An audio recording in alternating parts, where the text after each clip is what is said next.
चांद पर क्यों है काले धब्बे? चंद्रयान 3 क्या खोल देगा चांद का राज? रूस का लूना 3 क्या बता चुका है? जब कोई खूबसूरत लड़की भाव नहीं देती है तब झल्लाकर इंसान ये जुमला जरूर बोलता है, जब चांद में दाग है तो तुम क्या चीज हो। ये तो रही मजाक की बात, लेकिन चांद पर दाग को लेकर न जाने क्या क्या लिखा पढ़ा गया है। ये सवाल भी किया जाता है कि आखिर चांद पर दाग क्यों है। इस सवाल का जवाब जानने के लिए चांद पर जाने की जरूरत नहीं है, क्योंकि हमारा चंद्रयान 3 पहुंच चुका है। तो क्या चंद्रयान 3 के विक्रम लैंडर से निकला प्रज्ञान रोवर, जो कि चांद पर बड़े मजे के साथ घूम रहा है, चांद पर दाग क्यों है इसके राज का फाश करेगा? खैर, ये तो इसरो ही तय करेगा, क्योंकि रोवर को इसरो जो कमांड देगा वो उसी चीज़ों का पता लगाएगा। लेकिन हम आपको बता दें, 1959 में इस पर काम किया गया है। 1959 में चांद के दाग का पता लगाने के लिए रूस ने लूना 3 को स्पेस में भेजा था। अब आप सवाल करेंगे कि आखिर ऐसा क्यों किया गया, जबकि चांद तो हमारे सामने से ही दिख जाता है। फिर लूना 3 को क्यों भेजा गया?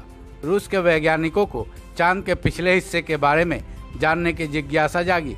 फिर लूना 3 भेजा गया, जिसने चांद के पिछले हिस्से की सबसे पहली तस्वीर खींची थी। हालांकि उसके बाद अमेरिका और रूस ने कई बार इस प्रक्रिया को दोहराया था। लूना 3 ने चांद के पिछले हिस्से की तस्वीरें खींची, वो चौंका देने वाली थी, क्योंकि चांद के अगले हिस्से और पिछले हिस्से में जमीन आसमान का अंतर पाया गया था। उन्हें चांद के पिछले हिस्से में ढेर सारे बड़े बड़े गड्ढे दिखे, जिनको क्रेटर कहा जाता है। ये तब बनते हैं जब स्पेस में चट्टानें चांद की सतहों से टकराती है। चांद के पिछले हिस्से में ऐसे ही काफ़ी ज़्यादा संख्या में क्रेटर्स हैं।